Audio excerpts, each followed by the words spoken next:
Assalamualaikum teman-teman semua. Selamat pagi. Bagaimana kabar teman-teman hari ini? Apakah sedang galau, pusing karena banyak tugas, senang, atau biasa aja nih? Saya harap teman-teman semua sehat walafiat di masa sekarang ini ya. Jadi kelupaan nih. Oh iya, perkenalkan kami dari kelompok 3 yang beranggotakan Muhammad Fauzan, Nurul Azkia, dan Nurul Hikmah Amalia. Pada kesempatan pertemuan hari ini, kami akan bahas tentang ijma. Penasaran? Disimak dengan baik ya. Happy watching. Di sini saya akan menjelaskan tentang pengertian ijma. Pengertian ijma terbagi menjadi dua, yaitu menurut bahasa dan menurut istilah ulama usul. Yang pertama, pengertian ijma menurut bahasa. Definisi ijma menurut bahasa terbagi dalam dua arti, yaitu bermaksud atau berniat, dan yang kedua kesepakatan terhadap sesuatu. Yang kedua, pengertian ijma menurut istilah ulama usul. Para ulama usul berbeda pendapat dalam mendefinisikan ijma menurut istilah, diantaranya yang pertama ada pengarang kitab Husul Bada'i berpendapat bahwa ijma itu adalah kesepakatan semua mujtahid dari ijma umat Muhammad SAW dalam suatu masa setelah beliau wafat terhadap hukum syara'. Dan yang kedua, pengarang kitab Tahril Al-Kamal bin Hammam berpendapat bahwa ijma adalah kesepakatan mujtahid dari suatu masa ijma Muhammad SAW terhadap masalah syara'. Fungsi ijma. Meski Al-Quran sudah diturunkan secara sempurna dan lengkap, tetapi tidak semua hal dalam kehidupan manusia diatur secara detail oleh Al-Quran maupun hadis. Selain itu, perbedaan keadaan saat turunnya Al-Quran dengan kehidupan modern, sehingga jika terdapat masalah baru maka diperlukan aturan-aturan dalam kehidupan sehari-hari. Jadi saat itulah umat Islam memerlukan ijma sebagai sumber hukum yang ketiga setelah Al-Quran dan hadis. Syarat-syarat ijma. Para ulama menetapkan beberapa syarat terwujudnya ijma, yaitu yang pertama, yang bersepakat adalah para mujtahid. Secara umum, mujtahid itu diartikan sebagai para ulama yang mempunyai kemampuan dalam mengistibat hukum dari dalil-dalil syara'. Jami'il Jamawi disebutkan bahwa yang dimaksud mujtahid adalah orang yang faqih.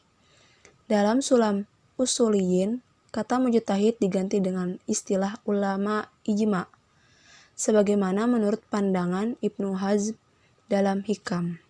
Dengan demikian, kesepakatan orang awam atau mereka yang belum mencapai derajat mujtahid tidak bisa dikatakan ijma. Begitu pula penolakan mereka, karena mereka tidak ahli dalam menelaah hukum-hukum syara'. Maka, apabila dalam suatu masa tidak ada seorang pun yang mencapai derajat mujtahid, tidak akan terjadi ijma. Meskipun ada, tetapi hanya satu orang, itu pun tidak bisa dikatakan ijma, karena tidak mungkin seseorang bersepakat dengan dirinya. Dengan demikian, suatu kesepakatan bisa dikatakan ijma bila dilakukan oleh 3 orang atau lebih. Yang kedua, yang bersepakat adalah seluruh mujtahid.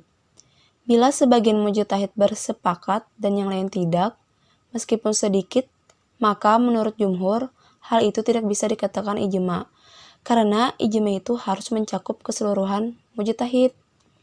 Sebagian ulama berpandangan bahwa ijma itu sah bila dilakukan oleh sebagian besar mujtahid, karena yang dimaksud kesepakatan ijma termasuk pula kesepakatan sebagian besar dari mereka. Begitu pula menurut kaidah fikih, sebagian besar itu telah mencakup hukum keseluruhan. Yang ketiga, para mujtahid harus umat Muhammad SAW. Para ulama berbeda pendapat tentang arti umat Muhammad SAW. Ada yang berpendapat bahwa yang dimaksud umat Muhammad SAW adalah orang-orang mukallaf dari golongan ahli al-halli wal al-aqdi. Ada juga yang berpendapat bahwa mereka adalah orang-orang mukallaf dari golongan Muhammad. Namun yang jelas, arti mukallaf adalah muslim, berakal dan balik. Yang keempat, dilakukan setelah wafatnya Nabi. Ijma itu tidak terjadi ketika Nabi masih hidup, karena Nabi senantiasa menyepakati perbuatan-perbuatan para sahabat yang dipandang baik, dan itu dianggap sebagai syariat. Yang kelima, kesepakatan mereka harus berhubungan dengan syariat. Maksudnya, kesepakatan mereka haruslah kesepakatan yang ada kaitannya dengan syariat seperti tentang wajib, sunnah, makruh, haram, dan lain-lainnya. Macam-macam ijma.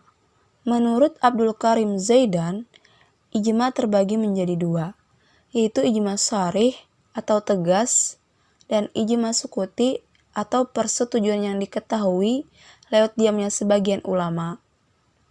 Yang pertama, ijma sharih, yaitu kesepakatan tegas dari para mujtahid di mana masing-masing mujtahid menyatakan persetujuannya secara tegas terhadap kesimpulan itu. Maksudnya, semua mujtahid mengemukakan pendapat mereka masing-masing, kemudian menyepakati salah satunya. Yang kedua, ijma sukuti. Ijma sukuti adalah pendapat sebagian ulama tentang suatu masalah yang diketahui oleh para mujtahid lainnya, tapi mereka diam, tidak menyepakati ataupun menolak pendapat tersebut secara jelas. Selanjutnya, kehujahan ijma menurut pandangan para ulama. Yang pertama, kehujahan ijma sharih. Jumhur telah sepakat bahwa ijma sharih itu merupakan hujah secara qat'i, wajib mengamalkannya dan haram menentangnya. Dalil-dalil yang dikeluarkan oleh Jumhur mengeluarkan beberapa dalil untuk memperkuat pendapat mereka tentang kehujahan ijma. Salah satunya, firman Allah Subhanahu wa Ta'ala dalam surat An-Nisa ayat 115 yang artinya, barang siapa yang menentang Rasul sesudah jelas kebenaran baginya dan mengikuti jalan yang bukan jalan orang-orang mukmin, kami biarkan ia leluasa terhadap kesesatan yang telah dikuasainya itu, dan kami masukkan ia ke dalam jahanam, dan jahanam itu seburuk-buruk tempat kembali. Kehujahan dalil dari ayat di atas adalah ancaman Allah Subhanahu wa Ta'ala terhadap mereka yang tidak mengikuti jalannya orang-orang mukmin. Disebutkan bahwa mereka akan dimasukkan ke neraka jahanam dan akan mendapat tempat kembali yang buruk. Selanjutnya, dalil-dalil yang dikeluarkan Nizam dan para pengikutnya. Ibrahim bin Nizam, penentang adanya ijma, dan para pengikutnya memberikan dalil-dalil. Salah satunya, firman Allah Subhanahu wa Ta'ala dalam surat An-Nisa ayat 59 yang artinya, hai orang-orang yang beriman, taatilah Allah dan taati Rasul-Nya dan ulil amri di antara kamu. Sesungguhnya Allah Subhanahu wa Ta'ala memerintahkan untuk mengembalikan segala bentuk pertentangan kepada Allah dan Rasul-Nya. Yang dimaksud mengembalikan kepada Allah adalah kembali kepada Al-Quran. Sedangkan yang dimaksud mengembalikan kepada Rasul adalah mengembalikan kepada diri Rasulullah sewaktu beliau masih hidup dan kepada sunnah kalau beliau sudah wafat. Allah Subhanahu wa Ta'ala tidak memerintahkan untuk mengembalikan kepada ijma mujtahidin. Hal itu menunjukkan bahwa ijma mereka tidak berarti apa-apa dan tidak bisa disebut hujjah. Keterangan tersebut dijawab oleh Jumhur bahwa ayat tersebut adalah hujjah bagi kamu semua atau para penentang ijma, bukan hujjah untuk kita. Ayat di atas telah mewajibkan untuk mengembalikan berbagai ikhtilaf atau pertentangan kepada Allah dan sunnah Rasul. Adapun hujjah ijma dari pertentangan yang terjadi di antara kita wajib dikembalikan kepada Al-Quran dan sunnah Rasul. Mengamalkan perintah ayat di atas menunjukkan bahwa ijma itu hujjah. Berdasarkan ayat tersebut juga kita bisa mengatakan bahwa ijma adalah hujjah. Yang kedua, kehujahan ijma sukuti. Ijma sukuti telah dipertentangkan kehujahannya di kalangan para ulama. Sebagian dari mereka tidak memandang ijma sukuti sebagai hujjah, bahkan tidak menyatakan sebagai ijma. Di antara adalah pengikut Maliki dan Imam Syafi'i yang menyebutkan hal tersebut dalam berbagai pendapatnya. Mereka berargumen bahwa diamnya sebagian mujtahid itu mungkin saja menyepakati sebagian atau bisa juga tidak sama sekali. Misalnya karena tidak melakukan ijtihad pada satu masalah atau takut mengemukakan pendapatnya sehingga kesepakatan mereka terhadap mujtahid lainnya tidak bisa ditetapkan apakah hal itu qati atau zani. Jika demikian adanya, tidak bisa dikatakan adanya kesepakatan dari seluruh mujtahid. Berarti tidak bisa dikatakan ijma ataupun dijadikan sebagai hujjah. Yang ketiga, kemungkinan adanya ijma. Para ulama berbeda pendapat tentang kemungkinan adanya ijma dan kewajiban melaksanakannya. Jumhur berkata, ijma itu bisa terjadi dan terlaksana. Sedangkan pengikut Nizam dan golongan Syiah menyatakan, ijma itu tidak mungkin terjadi dengan mengemukakan beberapa argumen yang antara lain, pertama, sesungguhnya ijma yang dimaksud oleh jumhur tentang diharuskan adanya kesepakatan semua mujtahid pada suatu masa sehingga memenuhi dua kriteria berikut. 1. Mengetahui karakter setiap mujtahid yang dikategorikan mampu untuk mengadakan ijma. 2. Mengetahui pendapat masing-masing mujtahid tentang permasalahan tersebut. Kedua hal itu tidak mungkin dapat terlaksana menurut kebiasaan kesulitan. Yang pertama adalah tidak adanya standar yang pasti untuk menyatakan seseorang tersebut mujtahid ataupun bukan.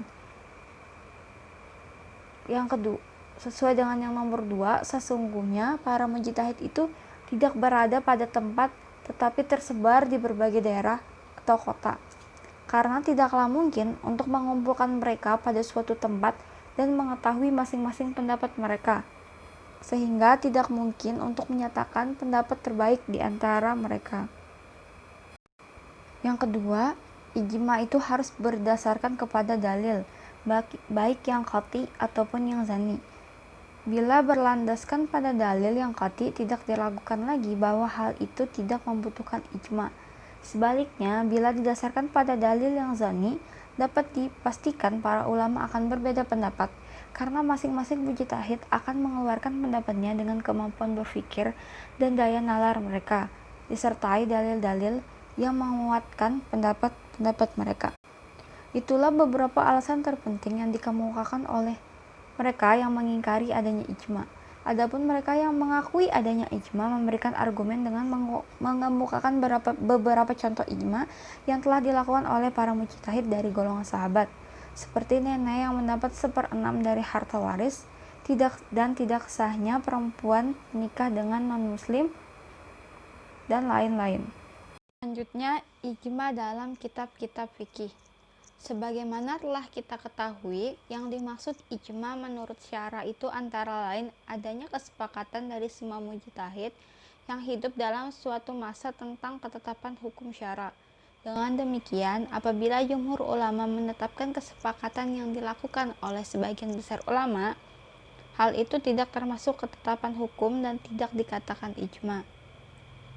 Di antara mereka ada yang berpendapat tentang kehujahan ijma sukuti, tetapi tidak sedikit yang menentang. Itulah ketetapan ulama usul dalam kitab-kitab mereka dengan disertai dalil-dalil yang kuat. Menurut orang-orang yang selalu mengikuti beberapa permasalahan, hasil ijma itu ada kalanya bersumberkan dari sebagian besar para mujtahid, tetapi ada juga yang berasal dari kesepakatan imam mazhab, dan terkadang pula berupa ijma sukuti yang banyak ditemukan pada fikihnya mazhab Imam Hanafi. Di antara mereka ada yang berkata bahwa hukum ini telah disepakati oleh Fulan bin Fulan dari golongan mujtahid yang tidak diingkari oleh semuanya. Hal itu menurut mereka termasuk ijma. Dengan demikian, sulit sekali untuk menentukan ijma dalam kitab-kitab fikih yang betul-betul memenuhi persyaratan ijma yang akan dijadikan dalil hukum. Maka tidaklah sah untuk menggantungkan diri kepada kitab-kitab fikih yang di dalamnya terdapat kata ijma, karena ijma tersebut mungkin saja hanya kesepakatan para ulama yang ada pada suatu mazhab yang ditulis oleh pengarang kitab. Itulah hasil pemaparan materi tentang ijma pada perkuliahan hari ini. Semoga bisa dipahami oleh teman-teman sekalian. Apabila ada kekurangan dari kami, mohon dimaafkan karena kesempurnaan hanya milik Allah Subhanahu wa taala. Terima kasih atas perhatiannya. Sampai jumpa.